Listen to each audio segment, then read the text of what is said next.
Welcome to Books versus Movies, the podcast where I set out to answer the age-old question, is the book really always better than the movie? I'm Yuvia, an actress and book lover based out of New York City, and today I will be counting down my top 10 list of favorite books of 2025. That came out a lot more clumsy than I intended it to. I was trying to channel my inner Todd in the Shadows whenever he does his final top 10 and top 10 best and top 10 worst songs of the year. He sounds really pumped up even if he's not. So that's what I was going for, but it didn't exactly work out. All right. So yeah, these episodes are always a lot more chill. I really don't edit them at all. I kind of just name my top 10 favorite books and move on. But that doesn't mean I'm not any less excited to share these episodes with you. And I always want to know what's on your list, all of that, but let's go ahead and get started. Yeah, so this was a good year for the Dua Lipa book club picks. I feel like last year in my top 10 least favorite books, there was a lot of the books that she chose on that list. And that isn't to say that I enjoyed every single one of her books, but considering four of them are on my top 10 list, I'd say that's an improvement because last year I just did not vibe with the books, and this year I vibed a lot more, I feel like. But I'm going to start off with my number 10 pick, which is Out of My Mind by Sharon M. Draper. This is a middle grade book that follows a young girl. She's 11 and she has cerebral palsy, and she's really, really smart, but because of her cerebral palsy, she can't communicate as effectively as she would like. And because of her disability and everything, she is not taken as seriously as she should be. And it's the ending is really, really sad, and you feel really bad for the main character. But I really enjoyed it, and I think it's a solid middle grade book. Number 9 is This House of Grief by Helen Garner, which was one of Dua Lipa's book club picks for this year. And it is a true story. Helen Garner is one of the most celebrated journalists in Australia. And so she, like many people in Australia, was fascinated by this criminal trial that took place over there involving a man who was accused of killing his 3 children. And Helen Garner was there at every single day of the 2 trials. He did have to go to trial for this murder or alleged murder twice. She doesn't accuse him of anything. She also isn't out to prove his innocence. She's just reporting the facts of the case as it was laid out in both trials, and they both ended up wielding very different results. But it was a very famous trial that occurred in Australia in the 2000s, and it involved a man who was accused of killing his kids essentially in retaliation for his ex-wife, getting into a new relationship, or at least that is what was alleged against him. But it is a really intriguing case, and it's hard to read at times just because of the nature of what happened to these children. And there's moments in which you really believe him, and there's moments in which you really don't. So very interesting and fascinating book. Number 8 is Going Clear, Scientology, Hollywood, and the Prison of Belief by Lawrence Wright. I'm not going to get into this too much because I do have an episode dedicated to this book and the documentary that was adapted because of the book. But it is a really, really fascinating look into Scientology. It ties into Hollywood, and it goes into so many deep dives into just the history and the famous people that are in it and how it was started, and just it's fascinating. I really, really enjoyed reading this book. Number 7, we have another one of Dua Lipa's book club picks for this year, and that for last year, I should say, and that is On Earth We're Briefly Gorgeous by Ocean Vuong. This is such a beautiful story, and it's very, very short. So if you're looking for something that is easy to get through, this is a good pick for you. It follows a man writing a letter to his mom, and he and his mom don't have the best relationship, and it details the tumultuousness of their relationship, but also his coming of age moments of realizing that he's gay and the relationships that he encounters and the things he has to go through by himself because he doesn't necessarily have his mom's support. So it is a very sad book, but it is so beautifully written, and I really enjoyed reading it. Number 6, we have The Book Thief by Marcus Zusak. This is a reread for me, as mentioned in my Book Thief episodes. If you're interested in checking out more of my thoughts on the book and the film, then check out that episode. But yeah, this is a reread for me. I did not like it that much the very, very first time I ever read it, but I think I just wasn't old enough to really appreciate it, because once I reread it again as an adult, it really sunk in for me, and it's one of my favorite books, so I highly recommend it. Number 5, The Bee Sting by Paul Murray. This was one of Dua Lipa's book club picks, I believe, for 2024. I believe it was like the end of 2024, but it's a massive book, 600 pages. And so I ended up finishing it in 2025. But it is such a good book. It's 600 pages. Sometimes I can get a little antsy reading books that long, but this one just swept me up. I was so involved and invested in this family's drama, and I wanted to know every detail, and it was so messy and so juicy, and I really, really liked it. I really enjoyed it, and honestly, a lot of people did not like the ending for this book from what I saw in the reviews. Like, they kind of felt let down that after 600 pages, that's the way it's going to end. But the ending didn't bother me personally. It was a very, very tense last few pages. I was on the edge of my seat, and I was so anxious for what was going to happen. And it is kind of an open-ended ending. So I think after 600 pages, people were probably hoping that there was a little bit more of a resolution. So just letting you know that if that's not the kind of ending you like, this might not be the book for you. But for me, I absolutely loved it. And I was very invested in this family's drama and could not put it down. Number 4 is Let the Right One In by Jean Ajvid Lindqvist. Again, I do have a podcast episode on this book and the film, but this is such a good book.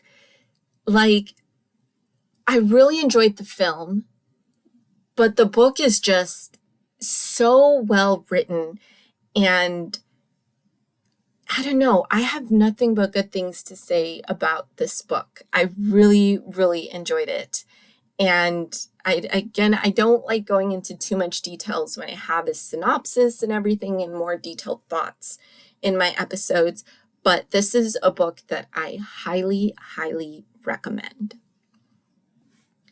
Number 3, we have another middle grade book, and that is The Remarkable Journey of Coyote Sunrise by Dan Gemenhart. I'm not exactly sure how to pronounce it. I do apologize to the author, but it is a very solid middle grade book. This story follows Coyote Sunrise and her father, who have been on the road for the past however many years, ever since her mom and her two sisters passed away in a car crash. And so her dad has put them on this journey because that's how he's coping with the pain and his grief. And then Coyote receives the news that the park where she and her mom and her sisters buried a time capsule is going to be destroyed, and a parking lot is going to take place, which is very USA, if I do say so myself. So she has to convince her father. She has to find a way to get her father from where they are in Florida all the way back to Washington State so that she can dig up this time capsule before she loses it forever. Along the way, they pick up some other people and give them rides, and they live on a converted school bus, and so there's plenty of room for them to pick up other people. And yeah, this is a beautifully written story. I think it's a very good middle grade book, and I highly recommend it for adults. But if you have a middle grade reader in your life and you're looking for something to give them, I highly recommend The Remarkable Journey of Coyote Sunrise. Number 2 is my last of my Dua Lipa book club picks for my top 10 list, and that is Stillborn by Guadalupe Nettle. This book it's another short one. It's not quite a novella, but it's under 300 pages, so it's still relatively short. But it is so well written, and it is written by a Mexican author. So I was really excited to be able to read this book. I need to read more Mexican authors. But anyway, I really enjoyed this one. It follows two best friends who in their early 20s decided they're not going to have children.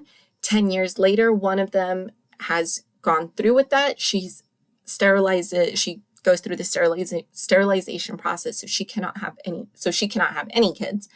But her friend has 10 years on, is now married, and has changed her mind, and she ends up having a baby who they did not give her she has some sort of what's the word I'm looking for? She's going to be born with a certain condition that she will either die. So the friend will give birth to a stillborn child, or the child will be alive, but will die shortly after. Despite this prognosis, the child is still born. So the name of the book is Stillborn, 2 words. And her friend's life changes because now she was preparing to mourn, and suddenly she doesn't need to anymore. So it is a very heart-wrenching book. If the topic of pregnancy loss, the loss of children, is a difficult subject matter for you, this is probably not the book for you, but I highly recommend it. This was